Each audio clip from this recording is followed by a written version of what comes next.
Chapter 17. Tom went out before 8 in the morning to buy the papers. There was nothing. They might not find him for days, Tom thought. Nobody was likely to walk around an unimportant tomb like the one he had put Freddie behind. Tom felt quite confident of his safety, but physically he felt awful. He had a hangover, the terrible, jumpy kind that makes him stop halfway in everything he began doing. Even stop halfway in brushing his teeth to go and see if his train really left at 10:30 or at 10:45. It left at 10:30. He was completely ready by 9, dressed, and with his overcoat and raincoat out on the bed. He had even spoken to Signora Buffi to tell her he would be gone for at least 3 weeks, and possibly longer. Signora Buffi had behaved just as usual, Tom thought, and had not mentioned his American visitor yesterday. Tom tried to think of something to ask her, something quite normal in view of Freddie's questions yesterday, that would show him what Signora Buffi really thought about the questions, but he couldn't think of anything, and decided to let well enough alone. Everything was fine. Tom tried to reason himself out of the hangover because he had only the equivalent of 3 martinis and 3 Pernots at most. He knew it was a matter of mental suggestion, and that he had a hangover because he had intended to pretend that he had been drinking a great deal with Freddie. And now, when there was no need of it, he was still pretending uncontrollably. The telephone rang, and Tom picked it up and said, "Pronto," suddenly. "Signor Greenleaf?" asked the Italian voice. "Sì. Chi parla la stazione polizia numero 83. Lei è un amico di un americano che si chiama Frederick Miles?" "Frederick Miles, sì," Tom said.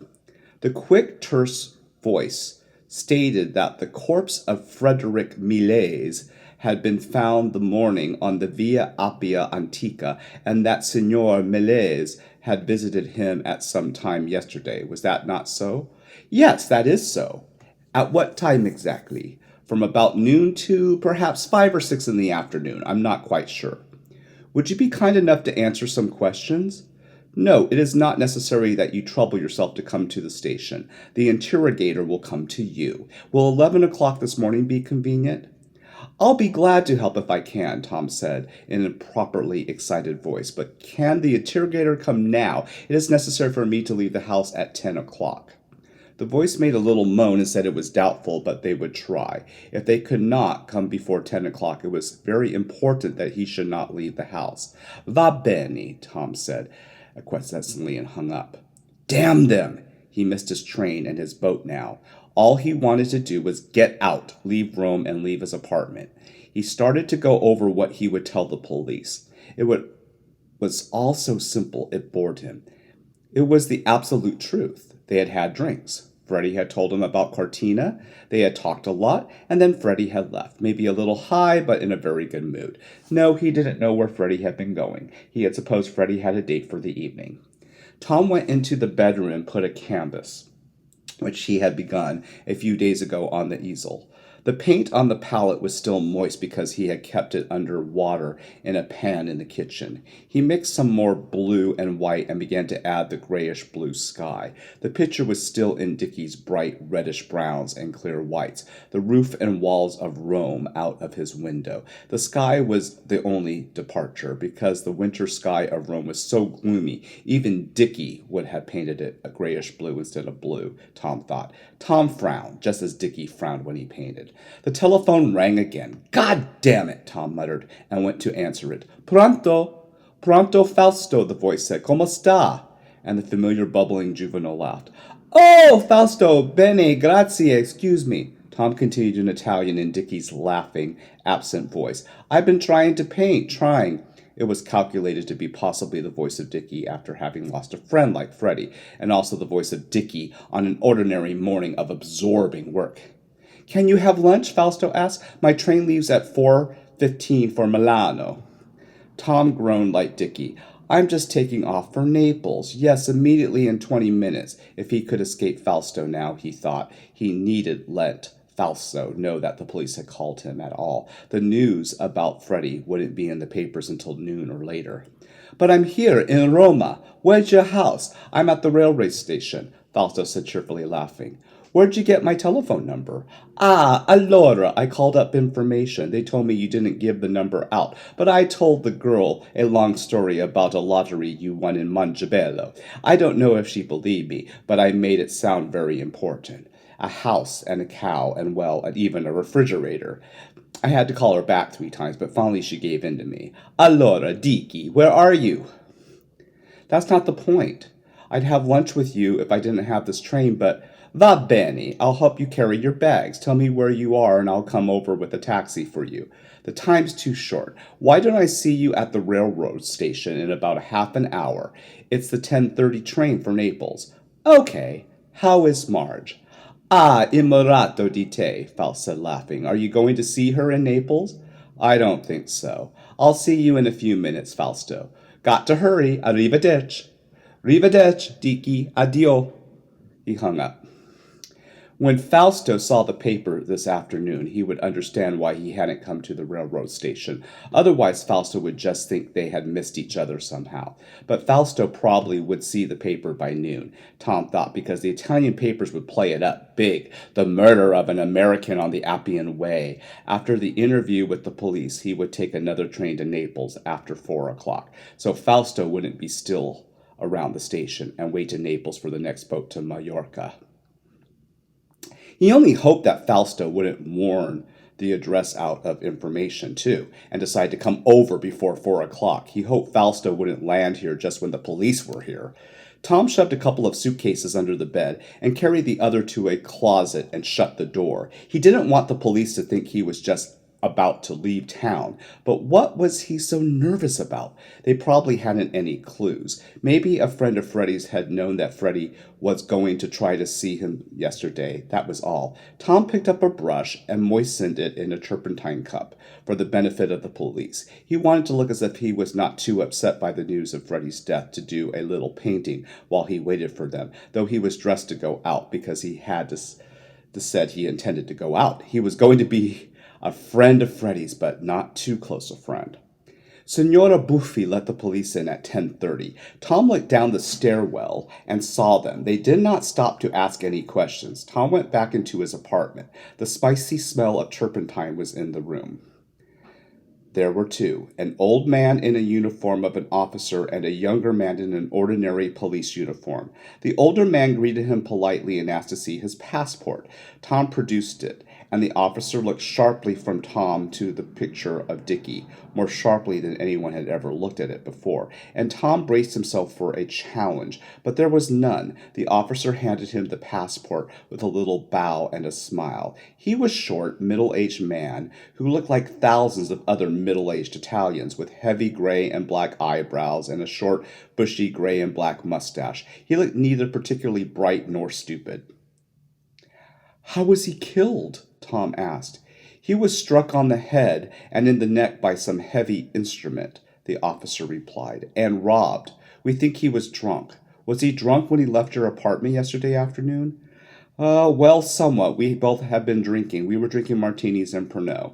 The officer wrote it down in his tablet, and also the time that Tom said Freddie had been there, about 12 until about 6. The younger policeman, handsome and black of face, was strolling around the apartment with his hands behind him, bending close to the easel with a relaxed air as if it were alone in a museum. "Do you know where he was going when he left?" the officer asked. "No, I don't." "But you thought he was able to drive?" "Oh, yes, he was not too drunk to drive, or I would have gone with him."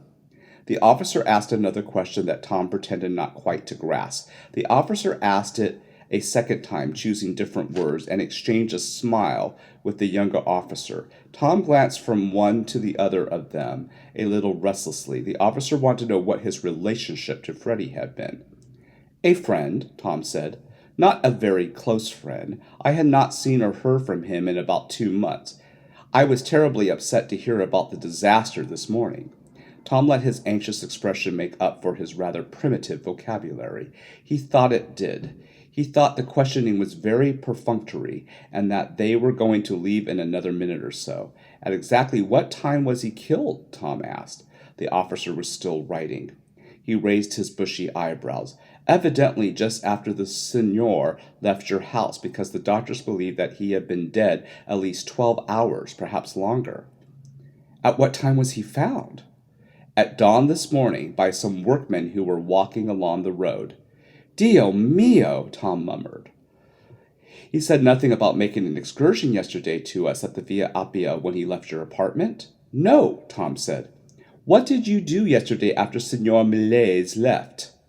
I stayed here, Tom said, gesturing with open hands as Dickie would have done, and then I had a little sleep, and later I went out for a walk around 8 or 8:30.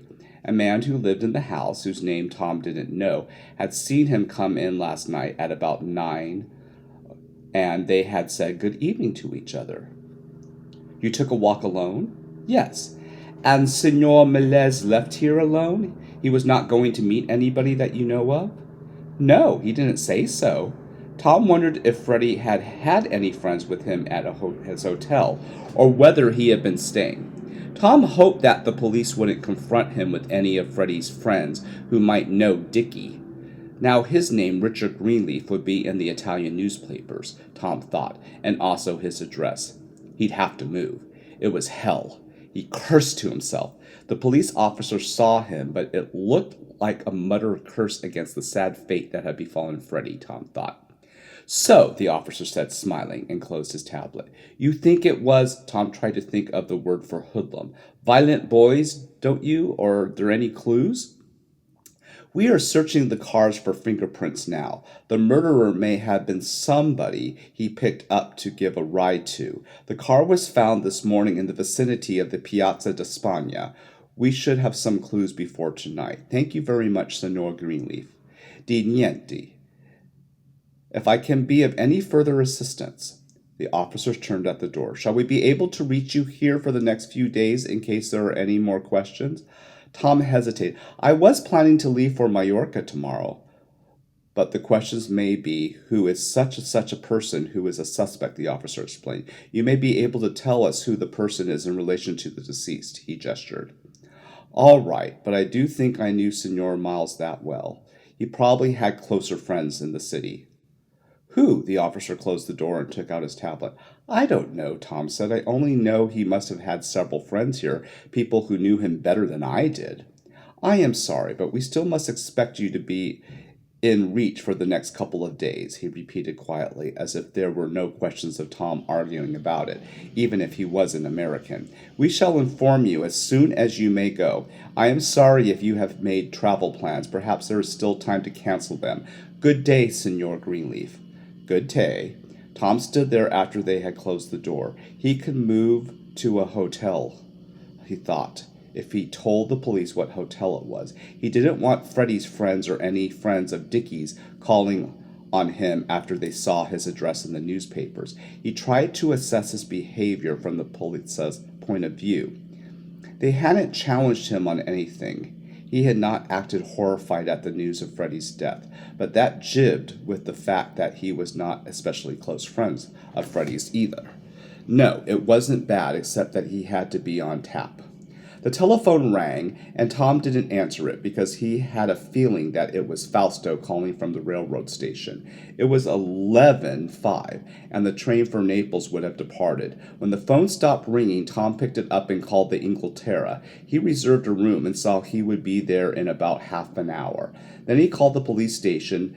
He remembered that it was number 83, and after nearly 10 minutes of difficulty, because he couldn't find anyone who knew or cared who Richard Greenleaf was, he succeeded in leaving a message that Signor Richard Greenleaf could be found at the Albergo Inghilterra in case the police wanted to speak to him. He was at the Inghilterra before an hour was up. With his 3 suitcases, 2 of them Dickie's and 1 of his own, depressed him. He had packed them for such a different purpose, and now this. He went out at noon to buy the paper. Every one of the papers had it. Americano murdered on the Via Appia Antica. Shocking murder of Richissimo Americano Frederick Miles last night on the Via Appia. Via Appia murder of Americano without clues. Tom read every word. There really were no clues, at least not yet. No tracks, no fingerprints, no suspects. But every paper carried the name Herbert Richard Greenleaf and gave his address as the place where Freddie had been seen by anybody. Not one of the papers implied that Herbert Richard Greenleaf was under suspicion, however. The paper said that Miles had apparently had a few drinks in the typical Italian journalistic style were all enumerated and ran from Americanos through Scotch, whiskey, brandy, champagne, even grappa. Only gin and Pernod were omitted. Tom stayed in his hotel room over the lunch hour, walked the floor, and felt depressed and trapped. He telephoned the travel office in Rome and had sold him his tickets to Palma and tried to cancel it. He could have 20% of his money back, they said. There was not another boat to Palma for about 5 days. Around 2 o'clock, his telephone rang urgently. "Hello, Tom," said it Dickie's nervous, irritated tone. "Hello, Dick. This is Van Houston." "Oh," Tom said, as if he knew him, yet the single word conveyed no excess of surprise or warmth. "How have you been? It's been a long time, hasn't it?" the hoarse, strained voice asked. "Certainly has. Where are you?" "At the Hassler. I've been going over Freddie's suitcases with the police. Listen, I want to see you. What was the matter with Freddie yesterday? I tried to find you all last evening, you know, because Freddie was supposed to be back at the hotel by 6. I didn't have your address. What happened yesterday?"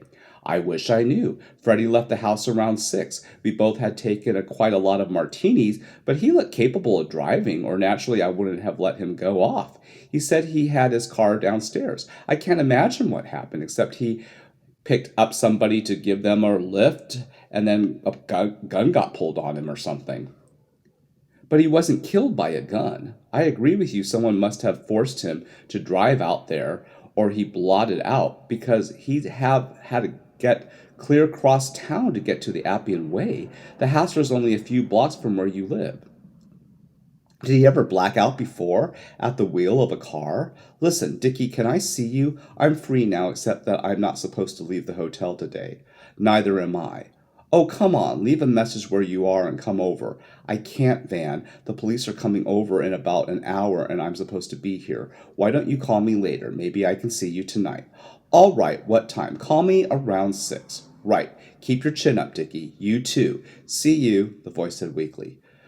Tom hung up. Van had sounded as if he were about to cry at the last. "Pronto," Tom said, clicking the telephone to get the hotel operator. He left a message that he was not to be disturbed except for the police, and that they were to let nobody up to see him. Positively no one. After that, the telephone did not ring all afternoon. At about 8, when it was dark, Tom went downstairs to buy the evening papers. He looked around the little lobby and into the hotel bar, whose door was off the main hall, looking for anyone who might be Van. He was ready for anything, ready even to see Marge sitting there waiting for him, but he saw no one who looked even like a police agent.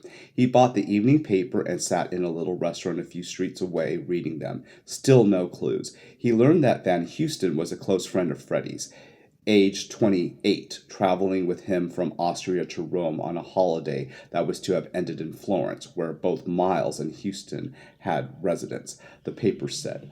They had questioned 3 Italian youths, 2 of them 18 and one 16, on suspicion of having done the horrible deed, but the youths had been later released. Tom was relieved to read that no fingerprints that could be considered fresh or usable had been found on Miles' bellissimo Fiat convertible. Tom ate his costoletto di vitello, slowly sipping his wine, and glanced through every column of the papers for the last-minute items that were sometimes put in Italian papers just before they went to press. He found nothing more on the Miles case, but on the last page of the last newspaper he read, "Barca affondata con macchi di sangue trovat nell'acqua poco fondo vicino Sanremo." He read it rapidly with more terror in his heart than he had felt when he had carried Freddie's body down the stairs, or when the police had come to question him. This was like a nemesis, like a nightmare coming true. Even the wording of the headline, the boat was described in detail, and it brought the scene back to him. Dickie sitting on the stern at the throttle, Dickie smiling at him, Dickie's body sinking through the water with the wake of the bubbles. The text said that the stains were believed to be blood stains, not that they were. It did not say what the police or anybody else intended to do about them, but the police would do something, Tom thought. The boatkeeper could probably tell the police the very date the boat was lost. The police could then check the hotels for that day. The Italian boatkeeper might even remember that it was two Americans who had not come back with the boat. If the police bothered to check the hotel registers around that time, the name Richard Greenleaf would stand out like a red flag, in which case, of course, it would be Tom Ripley who would be missing, who might have been murdered that day. Tom's imagination went in several directions. Suppose they searched for Dickie's body and found it. It would be assumed to be Tom Ripley's now. Dickie would be suspect of murder. Ergo, Dickie would be suspect of Freddie's murder too. Dickie would become overnight a murderous type. On the other hand, the Italian boatkeeper might not remember the day that one of his boats had not been brought back. Even if he did remember, the hotels might not be checked. The Italian police just might not be that interested. Might not. Tom folded up his papers, paid his check, and went out. He asked at the hotel desk if there were any messages for him. "Si, signor, questo e questo e questo." The clerk laid them out of the desk before him, like a card playing laying down a winning straight. 2 from Van, 1 from Robert Gilbertson. Wasn't there a Robert Gilbertson in Dickie's address book? Check on that.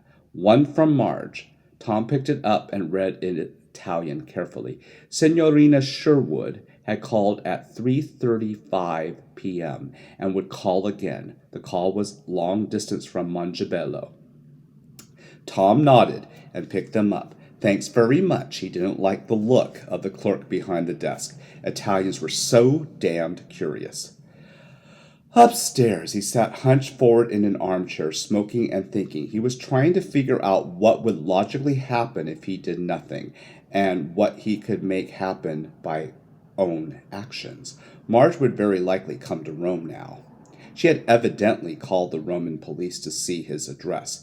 If she came up, he would have to see her as Tom and try to convince her that Dickie was out for a while, and he had with Freddie. And if he failed, Tom rubbed his palms together nervously. He mustn't see Marge, that was all. Not now with the boat affair brewing. Everything would go haywire if he saw her. I'd be at the end of everything. But if he could only sit tight, nothing at all would happen. It was just this moment, he thought, just this little crisis with the boat story and the unsolved Freddie Miles murder that made things so difficult. But absolutely nothing would happen to him if he could keep on doing and saying the right thing to everybody. Afterwards, it could be smooth sailing again. Greece or India, Ceylon, someplace far, far away where no old friend could possibly come knocking on his door. What a fool he had been to think he could stay in Rome. Might as well have picked Grand Central Station or put himself on exhibition in the Louvre. He called the Stazione Termini and asked about the trains for Naples tomorrow. There were 4 or 5. He wrote down the times for all of them. It would be 5 days before a boat left from Naples for Majorca, and he would sit the time out in Naples, he thought. All he needed was a release from the police, and if nothing happened tomorrow, he should get it. They couldn't hold a man forever without even any grounds for suspicion, just in order to throw an occasional question at him. He began to feel he would be released tomorrow. That was absolutely logical that he should be released. He picked up the telephone again and told the clerk that if Miss Marjorie Sherwood called again, he would accept the call. If she called again, he thought he could convince her in 2 minutes that everything was all right, that Freddie's murder didn't concern him at all, that he had moved to a hotel just to avoid annoying telephone calls from total strangers and yet still be within reach of the police in case they wanted him to identify any suspects they picked up. He would tell her that he was flying to Greece tomorrow or the next day, so there was no use in her coming to Rome. As a matter of fact, he thought he could fly to Palma from Rome. He hadn't even thought of that before.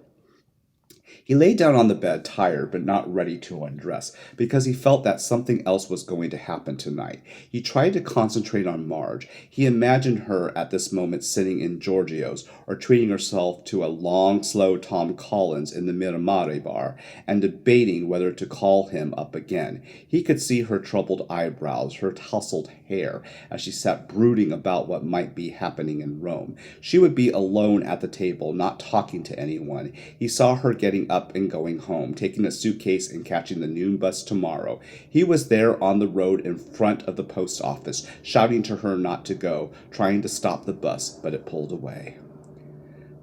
The scene dissolved in swirling yellow grayness, the color of the sand in Montevideo. Tom saw Dickie smiling at him, dressed in the corduroy suit that he had worn in San Remo. The suit was soaking wet, the tie a dripping string. Dickie bent over him, shaking him. "I swam," he said. "Tom, wake up. I'm all right. I swam. I'm alive." Tom squirmed away from his touch. He heard Dickie laugh at him, Dickie's happy, deep laugh. "Tom." The timbre of the voice was deep, rich, better than Tom had ever been able to make in his imitations. Tom pushed himself up. His body felt leaden and slow, as if he was trying to raise himself out of deep water. "I swam," Dickie's voice shouted, ringing and ringing in Tom's ears as if he heard it through a long tunnel. Tom looked around the room, looked for Dickie in the yellow light under the bridge lamp and the dark corner of the tall wardrobe. Tom felt his own eyes stretch wide, terrified, and though he knew his fear was senseless, he kept looking everywhere for Dickie. Below the half-drawn shades of the window, and on the floor on the other side of the bed. He hauled himself up from the bed, staggered across the room, and opened a window. Then the other window. He felt drugged.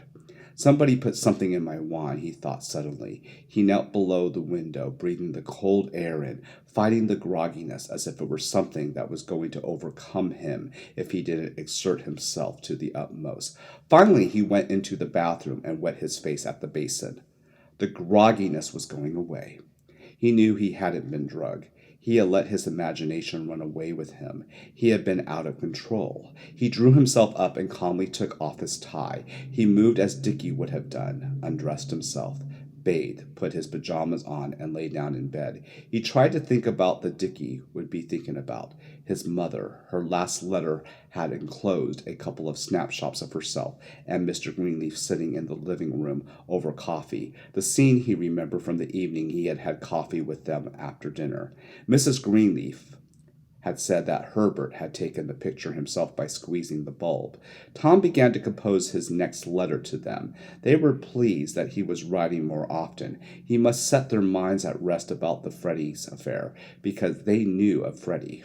Mrs. Greenleaf had asked about Freddie Miles in one of her letters, but Tom was listening for the telephone while he tried to compose the letter, and he couldn't really concentrate.